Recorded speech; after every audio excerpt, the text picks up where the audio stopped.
Do I believe in the principle of equality under the law as the basis for legal systems, or do I believe in group supremacy? And so I've chosen equality under the law. So, Peter, maybe I can just jump right into the questions. Sure. And I usually start with a softball, but I'm not going to do that today. I'm just going to jump into Okay, the that's hard. fine. So, Peter, listening to your work over the years, what's always struck me is how you've insisted that really Jewish ethics can't simply be reactive, that they Mhm. have to come from somewhere deeper, from our own history, from our own moral tradition. And I really want to start there.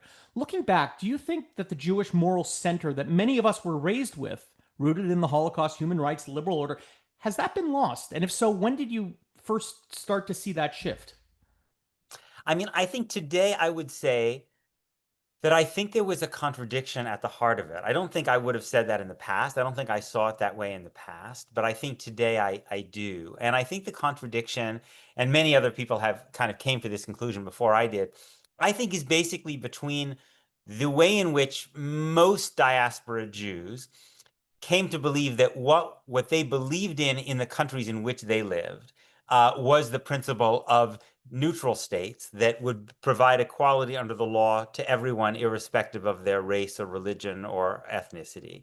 And simultaneously, especially heightened after 1967, the way in which most of those diaspora Jews and their leaders became very, very strongly identified with the idea of a Jewish state in Israel that was based on very, very different principles. The principle of a state that had a special obligation to one religious ethnic group, and indeed gave legal supremacy in various different forms to that group. Now, I think at various times earlier in my life, I would have thought I would have been more inclined to justify this tension, to say, well, I understand the reasons for it. It's necessary. We can minimize the tension in Israel between these competing principles. But over time, I've come to feel that the contradiction to me seems more stark, and that I felt the need to essentially choose.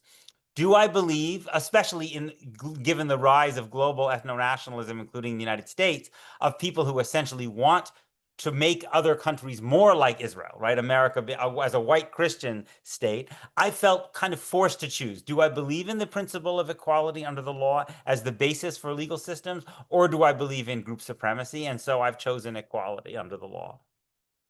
Okay, and to your mind, equality under the law, of course, requires all people broadly to enjoy the same rights and the Yes. same obligation, have the same obligations, but doesn't pit one group of people or individuals against the other.